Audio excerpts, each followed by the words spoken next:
Bonsoir tout le monde. Jodi a la. Moi vini parler ensemble avec nous parce qu'un pile monde a demandé moi si c'est pas avec Boucher.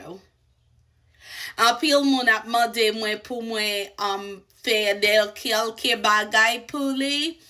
Marie moi parti li aller travail. Quand y a me dit faut moi gérer ça en pile. M'rele petit moi comment ou rele? Eliza. Rele Eliza ou haïtien? Oui, haïtien. Depuis qu'il est ou haïtien? Et when I was a baby. Et ça veut dire ça dit alors. Et l'emte bébé. Ou t'es bébé pour finir en haïtien? Maman ou haïtien tout? Oui. Et papa ou? Oui. Et moi-même ça moi yé? Haïtien. Blanc. Non. Blanc. Non. Haïtien. Vin di moi ça moun yo di nan kreyol ça là, m'pa comprendre pour moi ka fait ça pour moi di pour yo. Blanc, pas moins. Yon priye marim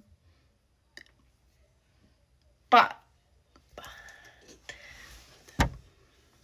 Mwele di pa jam. pa jam kite res et what the rest? Oh my eye, hold on. Oh, sorry. Kite res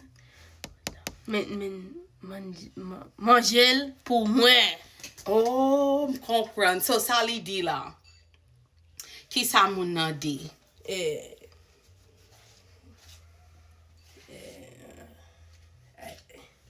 Blanc, ba mwen yon priye marim.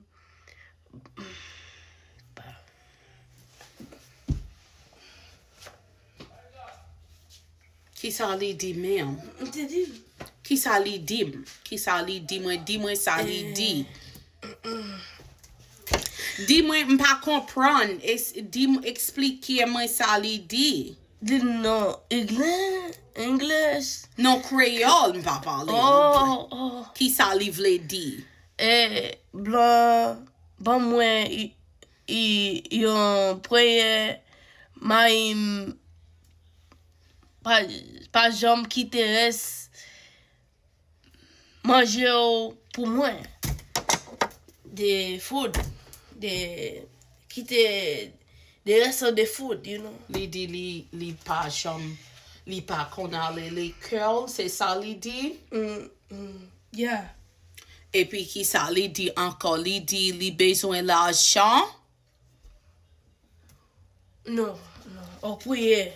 Li di priye, sa vle di priye men.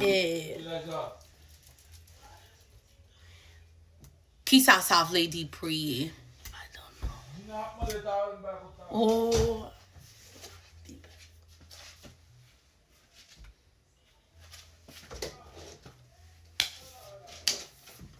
Blanc kouri.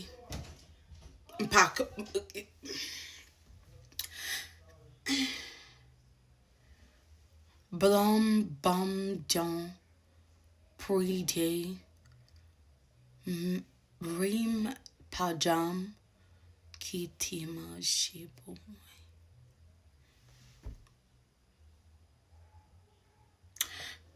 Men pa jam dwe manje l'argent. Li gen le di mwen dwel. Pa dwe map mande ma repeat.